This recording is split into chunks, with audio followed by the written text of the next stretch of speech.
दोस्तों आज हम एक पोएम पढ़ेंगे where the mind is without fear. इस पोएम को लिखा था रविंद्रनाथ टैगोर ने और इसे पब्लिश किया गया था 1910 में। और इस पोएम का इंग्लिश वर्जन पब्लिश किया गया था 2 साल बाद 1912 में। दोस्तों ये बहुत ही फेमस पोएम है। जब बराक ओबामा इंडिया में आए थे 2010 में, तो उन्होंने भी इस पोएम की कुछ पंक्तियाँ, where the mind is without fear की कुछ पंक्तियाँ कोट करी थीं इंडियन पार्लियामेंट में। तो एक बहुत ही फेमस और ख़ूबसूरत पोएम है। जैसा कि मैंने आपको बताया कि ये पोएम 1910 में पब्लिश करी गई थी और 1910 वो वक्त था जब हम लोग ग़ुलाम थे। हिंदुस्तान अंग्रेज़ों का ग़ुलाम था, हम लोग आज़ाद नहीं थे। तो इस पोएम में where the mind is without fear में रविंद्रनाथ टैगोर ने प्रार्थना करी है भारत के फ्यूचर के लिए। आने वाला भारत, आज़ाद भारत खुशहाल हो, डेवलप्ड हो। दोस्तों हमेशा की तरह हम इस पोएम को भी line by line easy language में समझेंगे। Where the mind is without fear and the head is held high. दोस्तों जैसा कि मैंने आपको बताया कि हम लोग ग़ुलाम थे जब ये पोएम लिखी गई और निराशा और बेबसी का मंज़र था।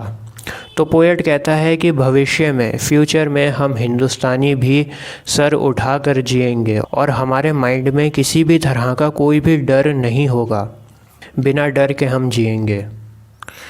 वेयर नॉलेज इज़ फ्री, और जहाँ सभी लोगों को शिक्षा मिलेगी। Where the world has not been broken up into fragments by narrow domestic walls, और वह भारत ऐसा होगा जो अलग अलग टुकड़ों में बटा हुआ नहीं होगा। यानी जो धर्म और जातियों की दीवारें हैं जिन्होंने सभी हिंदुस्तानियों को आपस में बांट रखा है, वह दीवारें नहीं होंगी। हम सब हिंदुस्तानी होंगे और कोई भी भेदभाव नहीं होगा। Where words come out from the depth of truth, और आज़ाद भारत में लफ्ज़ सच्चे होंगे, छल खपट नहीं होगा, झूठ नहीं होगा, सभी लोग सच्चे होंगे। Where tireless striving stretches its arm toward perfection, और उस आज़ाद भारत में लोग खूब मेहनत करेंगे और वह मेहनत देश को परफेक्शन की ओर लेकर जाएगी।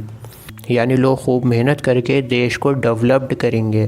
Where the clear stream of reason has not lost its way, और वह आज़ाद भारत ऐसा होगा जहाँ पर लॉजिक भटका हुआ नहीं होगा। जो कुछ भी हम बोलेंगे या जो कुछ भी डिसीजन हम लेंगे उसके पीछे एक लॉजिक होगा, तर्क होगा, रीज़न होगा। Into the dreary desert sand of dead habit, और ऐसी आदतें जो हमारे देश को नुकसान पहुंचाती हैं, हमारे देश के लिए हानिकारक हैं, ऐसी हैबिट्स को हमें छोड़ना होगा। और जो कुछ भी हम करेंगे उसके पीछे लॉजिक होना चाहिए, रीज़न होना चाहिए, और हमारा माइंडसेट एकदम क्लियर होना चाहिए। Where the mind is led forward by thee into ever widening thought and action, और जहाँ हमारे माइंड में थॉट्स बहुत बड़े बड़े होंगे, हमारी सोच बहुत बड़ी होगी, हमारी सोच छोटी नहीं होगी, और विचारों के साथ साथ हमारे कदम भी उसी प्रकार बड़े होंगे। Into that heaven of freedom my father let my country awake, और वह आज़ाद भारत स्वतंत्रता की जन्नत होगी, सभी लोगों को आज़ादी होगी। और पोएट आखिर में ये प्रार्थना करते हैं कि हम सभी हिंदुस्तानियों में आज़ादी की ये भावना उत्पन्न हो जाए। आई होप आपको ये वीडियो पसंद आई होगी। मिलते हैं आपसे अगली वीडियो में। जय हिंद।